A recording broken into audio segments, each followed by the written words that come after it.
models here on the board as we can. So in our runs, we were able to get pretty much all of this side done and this area right here, including this mission. But we don't have all of our members, so we are not able to complete that side today. But we'll show you a demonstration of our side.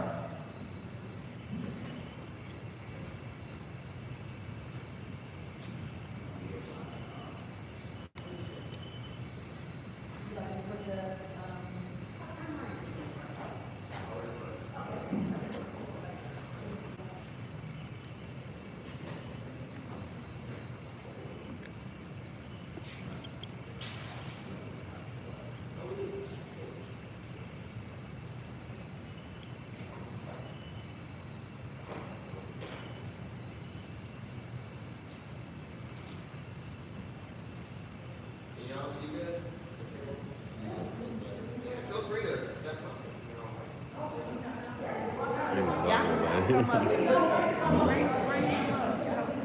gonna block no.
Serve. Through robotics, we learn how to serve with our minds, our teamwork, and creativity. Thank you for learning with us tonight.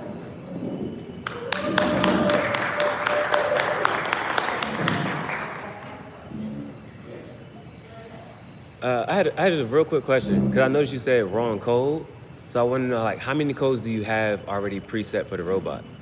currently we have 7 codes that will use the robot to do about 10 missions. Okay. For some of our codes, we also have like right or left button. So while we might have 7 codes, we have more than 7 runs. Because on my mission, it's on run number 3. But when I press it, I can either press the right button here or the left button here to do different things. For example, this was the right button and this one was the left button. Okay. Any other questions? Are you when they do scoring? Is that part of the scoring? Like how well you're able to like execute? Like he just said, wrong code. Do you lose points for that, or are you just like is it okay if you just get through it? Yes, it's fine if you just get through it as long as the mission is completed. You do get the points for it. Yeah. Oh, yes. There's also supposed to be like, imagine these were red and then there were 7 of them. They're supposed to be lined up on the table, and basically they're extra points if your code actually works perfectly. Like if you complete a full mission. You can get them taken away though by, like, there's a mission area right in a blue one. If you wrap it outside the mission area in the middle of the code, you can get one taken away. Also, if you break a mission, then you can get one taken. You can't get the points from the mission, and you might get one taken away.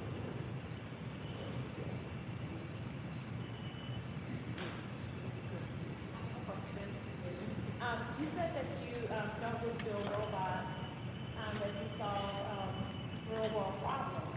I saw that you had innovation. What was your real world problem that you were solving for this year's competition? Basically, Yes. What was your innovation project? our innovation project was basically how archaeologists and how they like go out on the road and get harmed by dangerous stuff. So our solution to that was to make a drone that can solve those problems. It was also just like a medical rescue drone. We paired it with a watch that like goes on our archaeologist's arm, and a hub that charges the drone and brings medicine to the drone to carry out the archaeologist. We also named it, since it's the Unearthed season, we named it the Unearthed 2000 Medical Rescue Drone. And we thought that was pretty catchy. Any other questions? Yes. What's your personal opinion on AI? I think it's really helpful. Of course, I'm not cheating. Yeah. I find it pretty interesting. I think it's going to help us in the future, hopefully. And we'll turn his back on us. Hopefully. Any more questions? Yes, sir. Thank you. Just want to thank my parents and co-coach for being here today as well, because nothing like this works without the parents who bring them time and time again, stay extra, work at home with them to make this all work together. So thank you all very much. Thank you guys. I think that's pretty cool. I wish they had things like that for me when I was in school. That was really neat. I hope everybody learned a little bit something today, right? The last thing that I'm going to leave with you before we close out our program, I just want to thank you for being here too. We have a special guest from the Region 3 of NSBE, National Society of Black Engineers. He's visiting with us and working with us on another project that we are partnering with several organizations in the Atlanta area with. It's called the Mlk Hackathon.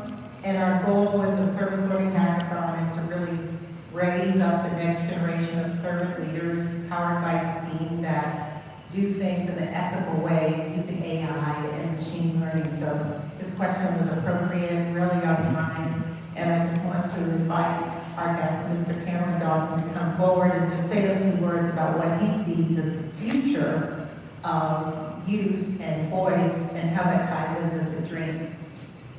Thank you.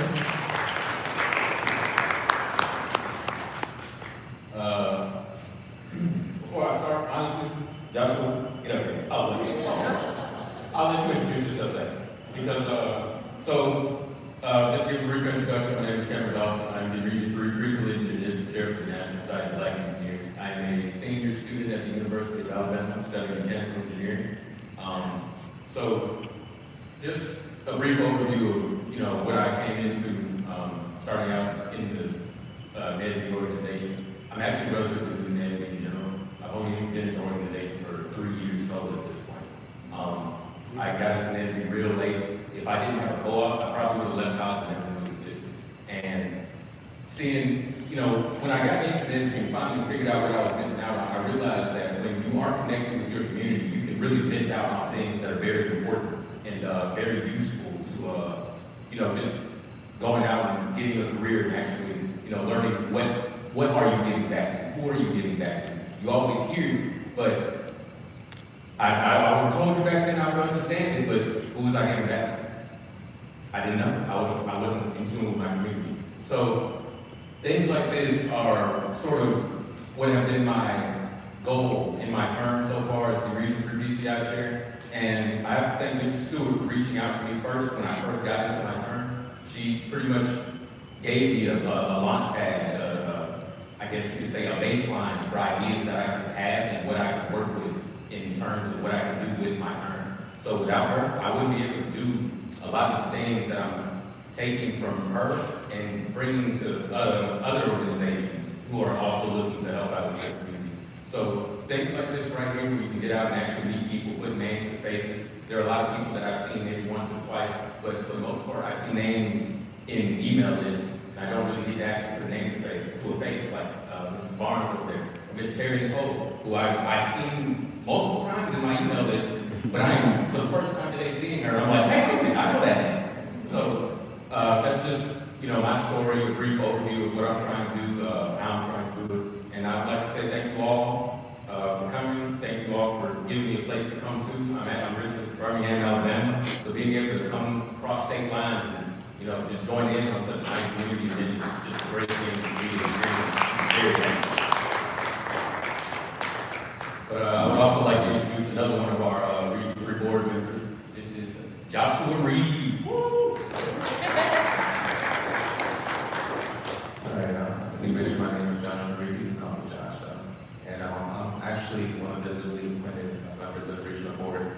Within the last couple of weeks or so, I'm the telecommunications chair, so I'm mostly handling just making sure we have nice media, the pictures of the events that are hosted. So I've seen you try to take some pictures of this event. It's a really great event. I really wish that could kind of expand more into different departments of NESB. So, this is something that I hope that can be more pushed and more shared across multiple platforms. Definitely what we're trying to do. But I'm originally from Georgia. I'm actually from Pennsylvania. And kind of my involvement in NESB is even more relatively short compared to Cameron. I've only been involved for the last couple of months, but I've always heard about NESB. I used to go to my advisor appointments, and my advisor always kept telling me, you connect with NESB yet? You connect with NESB yet? So she was just always hammering me and always getting on my case about really connecting with NESB, connecting with their people, who's the regional boards, anyone, to really get more and connected with the community, try to, be a part of whatever opportunities they have to offer. So I'd just like to thank you for having me. Thank you for inviting me, Cameron. Thank you for hosting this event. It's been really great. Thank you so much. It's glad to see everyone here.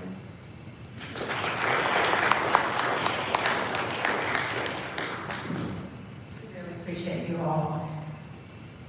And now with just a few last minutes and things like that, we have some notes on your tables. What I'm going to ask for you all to do is, if you would take a time, we do have pens too up here, so if you don't have a pen, we have those, but I want you to put down, write down for us, one thing that you would like to see happen in the future? Something that you would like to see happen in the future, especially in regards to our youth. When it comes to engaging in an important aspect of our community, like young people, how can you play a part? What role do you see yourself enhancing, building, or